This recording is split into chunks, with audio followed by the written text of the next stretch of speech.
여러분, 뉴스나 유튜브에서 챗GPT가 세상을 바꾼다고 하고 심지어는 일부 직업은 AI가 대체하게 될 거라고까지 하는데, 정작 내가 사용하는 챗GPT는 바보 같기만 하고 어이없는 이야기 지어내서 믿음이라고는 1도 안 가게 만들고, 또 너무 뻔한 대답만 해서 업무에 활용할 엄두도 못 내고 있지 않으신가요? 하지만 이런 AI를 활용해서 저희 팀에 온 지 2년 된 대리는 하루 서너 시간 작성하던 보도자료는 10분 안에 끝내고 있고요. 갑자기 지시한 보고서도, 심지어 정부에 제출하는 포상 추천서도 몇 날 며칠 고민하던 친구가 요즘은 뒤돌아서기 무섭게 팀장님 검토 한번 해주세요 하고 결과물을 가지고 오더라고요. 더 놀라운 건 10년차 이상 된 과장급들이 작성한 것보다 퀄리티도 훨씬 좋다는 겁니다. 요즘 노인복지관에서도 챗GPT 강의가 너무 인기가 많아서 조기 마감된다고 하는데, 우리 직장인들이 AI를 활용할 줄 모른다는 건 시대에 뒤처지는 일 아닐까요? 그래서 오늘부터 AI를 업무에 활용하는 방법을 하나씩 알려드리려고 합니다. 오늘 영상 끝까지 시청하시면 여러분도 내일부터 바로 AI를 업무에 활용하실 수 있으실 겁니다. 안녕하세요, 인사팀장입니다. 여러분, 챗GPT가 어떤 역할을 해주길 기대하시나요? 제가 사용해본 챗GPT는 데이터를 분석하고 시각화하는 것만큼은 정말 탁월했는데요. 하지만 인사정보라던가 직원들의 급여 정보, 그리고 회사 기밀은 정보 유출에 문제가 될 수 있어서 우리가 챗GPT에게 자료를 제공할 수 없다는 게 현실입니다. 그렇기 때문에 어떻게 보면 챗GPT가 가장 잘하는 일을 시키지 못하게 되는 거고, 많은 사람들이 여기서 AI 사용에 대한 한계를 느끼고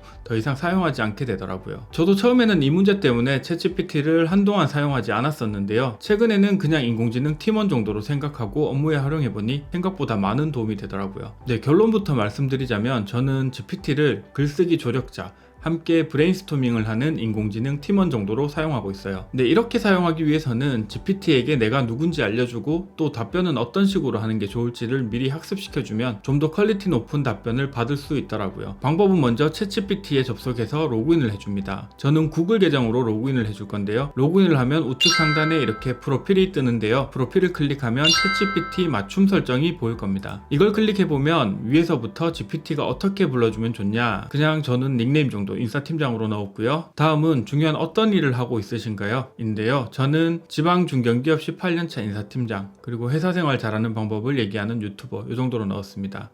그리고 그 다음은 이제 챗GPT가 어떤 특성을 지녔으면 하나요? 여기에 느낌표를 한번 보면은 공적이고 뭐 전문적인 스타일로 해줘, 가볍고 수다스러운 스타일로 말해줘, 뭐 이런 예시들이 있는데, 저는 가장 중요하게 생각하는 것이 이제 사실에 기반해서 답변하는 거, 그리고 챗GPT가 상상해서 답변을 만들지 말라는 거, 그리고 가급적이면 웹에서 자료를 찾을 때 뉴스나 공식 홈페이지, 그리고 법제처, 대법원 등 공신력 있는 사이트에서 찾아달라. 그리고 만약 일반 블로그 같은 공신력이 없는 데이터는 활용하지 말고, 만약 활용했다면 블로그를 인용한다면 이제 블로그 글이라는 걸 확실하게 나에게 말해달라. 그리고 내가 다른 언어로 대답해달라고 말하기 전에는 무조건 한국어로 대답해라. 이렇게 적어놨는데요. 여기서 이제 대부분 같은 형태로 적었으면 좋겠는 게, 이제 사실에 기반해서 답변을 해달라는 것과, 그리고 뭐 이제 가급적이면 공신력 있는 사이트에서 찾아달라는 거, 이 정도는 꼭 필요할 것 같고요. 그리고 저 같은 경우에는 한국어로 대답해달라고 적어놨는 이유 중에 하나가, 얘가 가끔씩 제가 이제 질문에 영어를 섞어서 질문을 하면은 영어로 대답하는 경우가 있거든요.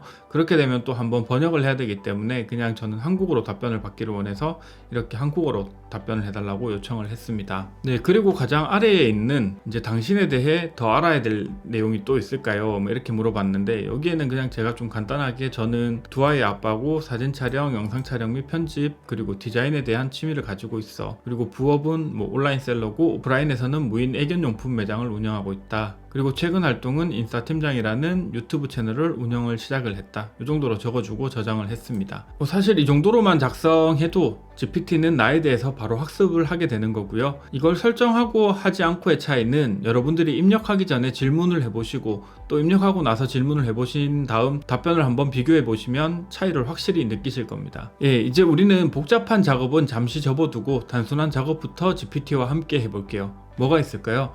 저는 인사팀장이니까 채용을 앞두고 면접 질문지를 한번 작성해 봤는데요. GPT에게 먼저 질문해 볼게요. 네, GPT에게 나는 지금 신입사원 채용 전형을 진행 중에 있어. 이제 면접을 진행해야 하는데 지원자들의 인성을 알 수 있는 질문 10개만 작성해 줘라고 질문을 했습니다. 네, 이렇게 질문을 했더니 GPT가 10개의 답변을 줬습니다. 근데 저희가 이제 이렇게 10개의 질문을 한번 보면 답변이 괜찮긴 한데 여러분이 보시기에도 좀 너무 뻔한 질문이잖아요. 그래서 이번에는 조금 더 창의적인 질문을 유도해 볼게요. 이럴 때는 그냥 추가로 GPT에게 명령을 하는 겁니다. 근데 질문이 너무 뻔한 질문인 것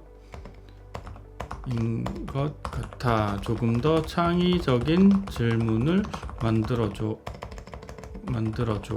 예, 이렇게 질문해 볼게요. 네, 이렇게 질문을 했더니 GPT가 또 다른 답변을 줬는데요. 신입사원의 인성을 알아볼 수 있는 창의적인 면접 질문 10개 해가지고 당신의 가장 친한 친구가 당신을 한 단어로 표현한다면 무엇일까요? 그리고 그 이유는? 뭐 이런 식으로 해서 조금은 더 창의적인 질문인 것 같아요. 네, 이제 질문의 난이도는 조금 더 올라간 것 같으니까 그럼 이제 이걸 평가할 때 어떤 키워드가 나오면 긍정적인 평가 요인으로 보고 또 어떤 키워드가 나오면 부정적인 평가 요인으로 볼지를 GPT에게 제시해 달라고 한번 해볼게요.